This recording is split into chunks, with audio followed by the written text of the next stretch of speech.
আসসালামু আলাইকুম ওয়া রাহমাতুল্লাহি ওয়া বারাকাতুহু।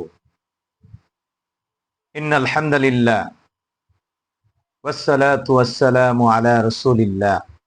আলহামদুলিল্লাহ, সকল প্রশংসা ওই আল্লাহ রাব্বুল আলামিনের।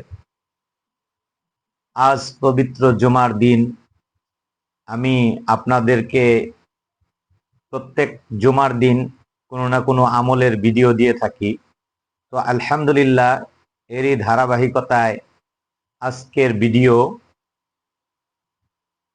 তো আল্লাহর বান্দাবান্দিরা, আপনারা কে না চান সংসারে অভাব অনটন, অশান্তি, রোগ ব্যাধি থেকে মুক্তি? তো আলহামদুলিল্লাহ, আজকের আমল এমন একটা সুন্দর আমল হতে যাচ্ছে। আপনারা সম্পূর্ণ ভিডিওটা দেখবেন এবং ভালো লাগলে লাইক করবেন, শেয়ার করবেন। আপনার একটা শেয়ার হতে পারে আল্লাহর কোনো বান্দাবান্দির জন্য হেদায়েতের কারণ, হতে পারে তার নাজাতের জরিয়া, হতে পারে সেই আমল করে সে উপকৃত হবে। তো এটা যদি হয়, আপনি আল্লাহ তাআলার পক্ষ থেকে ইকরামুল মুসলিমিনের সওয়াব পেয়ে যাবেন ইনশাআল্লাহ। চলুন ভিডিওটা শুরু করা যাক। তো আলহামদুলিল্লাহ, আমার প্রত্যেকটা আমলের মধ্যে কিছু শর্ত থাকে। তো আল্লাহ রব্বুল আলামিনের পক্ষ থেকে যত কোরআনের আয়াত বা হাদিস শরীফ এসেছে, হাদিস থেকে, তো আল্লাহ রব্বুল আলামিনের খাস বিশেষ নাম, এগুলো থেকে যত আমলই আছে, এই সমস্ত আমল আপনি করবেন 100% ঈমান নিয়ে। মনের মধ্যে এক বিন্দু যদি আপনি চিন্তা রাখেন যে কাজ হবে কিনা, হবে দেখি, একটু করে দেখি, এরকম না। কাজ হয়েই গেছে, আমার কাজ হয়ে গেছে, এইরকম অন্তরে জজবা নিয়ে, ঈমান নিয়ে আপনি কাজ করবেন ইনশাআল্লাহ। আল্লাহ তাআলা আপনাকে সফল করবেন ইনশাআল্লাহ। তো আজকে যে আমলটা আমি দিব, এই আমলের শর্ত হচ্ছে আপনি মিথ্যা থেকে বেঁচে থাকবেন, পরিপূর্ণ বিশ্বাস করতে হবে। আর এই আমল যখন শুরু করবেন, সর্বপ্রথম ওযু করে আপনি 3 বার ইস্তেগফার পড়ে নেবেন।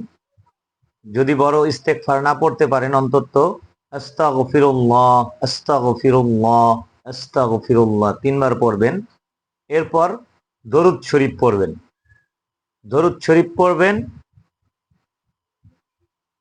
দরুদে ইব্রাহিম আমরা নামাজের মধ্যে পড়ে থাকি। আমি মনে করি এটাই সবার জন্য সহজলভ্য, সবাই কম বেশি এটা জানে।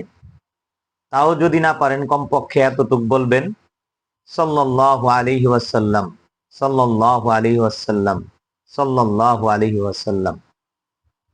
তো যাই হোক, আপনি এই আমলটা করতে আপনার ঘরের যে জিনিসটা আছে, এটা হচ্ছে আপনার রান্না বান্নার কাজে প্রত্যেকটা জায়গায় এটা লাগে, প্রত্যেকটা জায়গায় এটা লাগে। এটা হচ্ছে লবণ। এটা আল্লাহ তাআলার একটা নিয়ামত। এরকম শুনেছিলাম যে একজন রাজা, তার 7টা মেয়ে আছে, তাদেরকে ডেকে বলেছিল যে তোমরা আমাকে কে কিরকম ভালোবাসো। তো সমস্ত মেয়েরাই বিভিন্ন জন বিভিন্ন উপমা দিয়েছে। আমি জীবন দিয়ে ভালোবাসি, আমি তোমাকে চিনির মতো ভালোবাসি, আমি তোমাকে ফলের মতো ভালোবাসি, দুধের মতো। সবাই যার যার পক্ষ থেকে বলেছে। সর্বশেষ ছোট মেয়েটা কিছুই বলতেছে না। তো তখন রাজা মশাই যখন ছোট মেয়েকে জিজ্ঞাসা করলো, তখন মেয়েটা বলতেছে যে আমি আপনাকে লবণের মতো ভালোবাসি। তো অন্য অন্য বোনেরা হাসাহাসি করতেছে যে লবণ একটা, মানে তিক্ত একটা জিনিস, এটা কোনো ভালো কিছু হলো? তখন রাজামশাই একটু রাগান্বিত হয়েছে।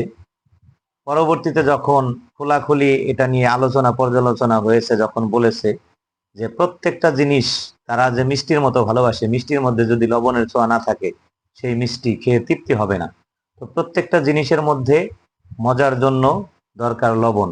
তো হ্যাঁ, আপনি ঠিকই শুনেছেন, আমরা ঘরোয়া ভাবে যে রান্না বান্না করি, এটাতে যে লবণ ব্যবহার করি, আমার আজকের আমলের উপকরণ হচ্ছে এই লবণটা। তো এই লবণটা যখন আপনি আপনার রান্নাঘরে আছে, এই সম্পূর্ণ লবণটা আপনি ওযু অবস্থায় সামনে নিয়ে আপনি 3 বার ইস্তেগফার পড়ার পর, 3 বার দরুদে ইব্রাহিম পড়ার পর এই লবণটার মধ্যে আপনি 11 বার আল্লাহ পাকের একটা জলিলুল কদর নাম আছে, এটা পড়বেন। ইয়া জাল জালালি ওয়াল ইকরাম, আমি স্ক্রিনে দিয়ে দেব। এটা 11 বার পড়বেন, পরে ফু দিবেন এই লবণটার মধ্যে। তখন শুধু নিয়ত করবেন যে আল্লাহ তাআলা আমার সংসার থেকে অভাব অনটন, অসুখ বিসুখ থেকে হেফাজত করো তোমার এই আমলের বরকতে। পরিশেষে ইস্তেগফার পড়বেন, দরুদ শরীফ পড়বেন, মনে মনে নিয়ত করবেন। আল্লাহ তাআলা এর ফলাফল আপনাকে দেখাবে, আপনি বরকত পাবেন ইনশাআল্লাহ। এই পর্যন্তই, সবাই ভালো থাকবেন। আসসালামু আলাইকুম ওয়া রাহমাতুল্লাহি ওয়া বারাকাতুহু।